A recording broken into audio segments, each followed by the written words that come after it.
Hello નમસ્કાર દોસ્તો. આજ આપણી સાથે નીરજભાઈ પટેલ છે, જે એક રાજકોટના બિઝનેસમેન છે અને એમને આગળ એમના ડોટર માટે બ્રેન મેપિંગ રિપોર્ટ કરાવેલો અને આજે એમણે પોતાનો રિપોર્ટ પણ કરાવેલો છે એઝ અ બિઝનેસમેન. તો આપણે એમના મોઢેથી સાંભળીએ એમનો એક્સપિરિયન્સ કેવો રહ્યો. તો નીરજભાઈ, આપનો એક્સપિરિયન્સ થોડુંક બે શબ્દોમાં જણાવશો? નમસ્કાર, હું નીરજ પટેલ. જે સંદીપભાઈ મારી ઓળખાણ આપી એ રીતે કે હું એક બિઝનેસમેન છું. પણ જે વાત કરી પહેલા કે મારી ડોટરનો મેં એક રિપોર્ટ કરાવ્યો, જે અત્યારે 6 વર્ષની છે.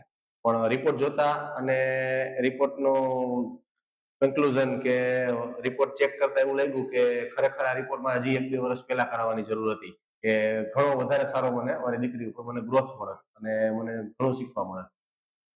ઓકે, સરસ. તો નીરજભાઈ, તમે તમારી બેબી માટે રિપોર્ટ કરાવ્યો, તો એ રિપોર્ટથી તમને શું એવી કોઈ સ્કિલ જાણવા મળી? એમ જોઈએ તો મારી દીકરીનો જે રિપોર્ટ કરાવ્યો ત્યાર પછી એની લર્નિંગ સ્ટાઇલ, શીખવાની જે કાંઈ આદત છે અને એની જે કેપેસિટી છે એ વધી છે અને શીખવા માટે હવે તત્પર રહે છે. કારણ કે ઘણી વાર અમે લખાવતા હોય લખીને શીખો, વાંચીને શીખો, પણ આ રિપોર્ટ જોતા અને પછી ખબર પડી રિપોર્ટ કરાવ્યા પછી કે એ સાંભળીને કે કોઈ એક્ટિવિટી દ્વારા વધારે શીખે છે. અને હવે એ રીતે અમે એને શીખવાડવાની ટ્રાય કરી તેને હવે એનો ઉત્સાહ હોય છે, રોજે રોજ નવું નવું શીખે છે અને એને એજ્યુકેશનમાં એની સ્કિલ્સમાં ઘણો ફેરફાર છે અને પહેલા કરતા ઘણો વધારો પણ છે. ઓકે, ખૂબ સરસ. અને નીરજભાઈ, તમે જે તમારા બિઝનેસ કેટેગરી માટે એ બિઝનેસ પર્પઝથી પર્સનલ સેલ્ફ ડેવલપમેન્ટ માટે જે રિપોર્ટ કરાવ્યો છે, તો એમાં શું એક્સપિરિયન્સ છે? જો સેલ્ફ ડેવલપિંગ કહું તો હું બિઝનેસ સારો એવો કરું છું, પણ રિપોર્ટ જોતા, રિપોર્ટ કરાવ્યા પછી ખબર પડી કે આ રિપોર્ટ મેં 5, 6, 7 વર્ષ પહેલા કરાવ્યો હોત કે હું અહીંયા પહોંચ્યો હોત તો અત્યારે મારો સિનેરિયો કંઈક આખો અલગ જ હોત, એક લેવલ ઉપર હોત. કારણ કે હું જે બિઝનેસ કરું છું એમાં મારે શું શું ઘટે છે ને એ મને ખબર પડી. બધા કહેતા હોય બેનિફિટ કહેતા હોય કે મને ખબર છે મારામાં કેટલી આવડત છે, પણ રિપોર્ટ જોતા ખબર પડી કે મારે ક્યાં ક્યાં સુધારો કરવાની જરૂર છે. મારી આવડત છે એ ક્યાં મારી પાછળ પડે છે, એમાં શું સુધારો કરું તો હજી વધે. વધે. Yes. એ 100% ઘણા benefit. ઘણા બિઝનેસમેનો અને વેપારીઓ સાથે અમે કામ કર્યું છે, તો દરેક લોકોનો જવાબ આવો તો મળતો જ હોય છે. તમે એડવાન્સ કર્યું હોત કે હજી 2 વર્ષ પહેલા કર્યું હોત તો વધારે ફાયદો મળે. અને તમે જે વસ્તુ કીધી કે ભાઈ ઘણા લોકો કહે છે કે આ આવડત છે, આ બેનિફિટ છે, પણ જે ખામીઓ બતાવે, તો આજે તમને એ પણ જાણવા મળ્યું હોય એનાથી કે ભાઈ અત્યારે જે કામ કરીએ છીએ એ કામને હજી કઈ ટ્રીક થી કરીએ તો વધારે ફાયદો થઈ શકે, એવું તમારી પાસે કોઈ point? જનરલી કોઈ પણ બિઝનેસ કરતા હોય આપણે તો અમુક વર્ક આપણે પોતે કરતા હોય, અમુક બીજા પાસે કરાવતા હોય.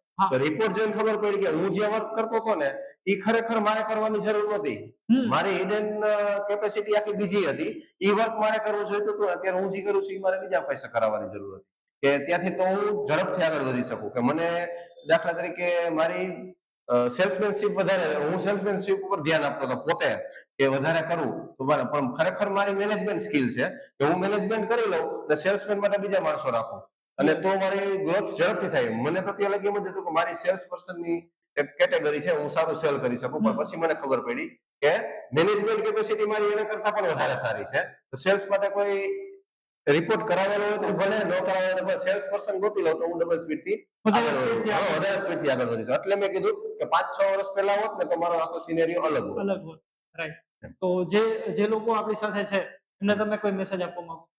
સાથે છે એ લોકોને મેસેજ તો આપવા તો મેં કીધું એમ જ આવી ગયો હશે કે બિઝનેસ કરતા હોય. હા, એક કહી શકું કે કોઈ નવા સ્ટાર્ટઅપ કરતા હોય ને એના માટે તો બેસ્ટ છે કે નવા સ્ટાર્ટઅપ પહેલા રિપોર્ટ કરાવે તો એને ખબર પડે કે પોતે શું કરવું જોઈએ અને બીજા પાસે શું કરાવડાવવું જોઈએ. એનાથી એની સ્પીડ ડબલ મળી રહે. 100%. એટલે નવા સ્ટાર્ટઅપ માટે તો 100% કહું છું કે એ કરવું જ જોઈએ, અને જૂના માટે તો કહું છું કે રિપોર્ટ કરાવ્યા પછી ખબર પડશે કે પોતે શું કરતા હતા અને હવે શું કરવું જોઈએ. એના માટે બેસ્ટ છે. અને મિત્રો, આ જે બ્રેઇન મેપિંગ નો રિપોર્ટ છે, એક સૌથી સારામાં સારું કામ કરે છે સેલ્ફ અવેરનેસ. તમારી પાસે કઈ પ્રકારની સ્કિલ છે અને કઈ પ્રકારની ગોડ ગિફ્ટેડ ટેલેન્ટ છે એની તમને અહીંયાથી માહિતી મળે છે. બ્રેઇન મેપિંગ રિપોર્ટ કરાવવાથી આજે ઘણા બધા લોકોને પોતાની લાઈફની જર્નીમાં સફળતા મેળવવા માટેની સ્પીડ મળી છે, ઘણા ઘણા નવા આયામો ખુલ્યા છે અને એના માધ્યમથી આગળ વધે છે. તો થેન્ક યુ વેરી મચ નીરજભાઈ.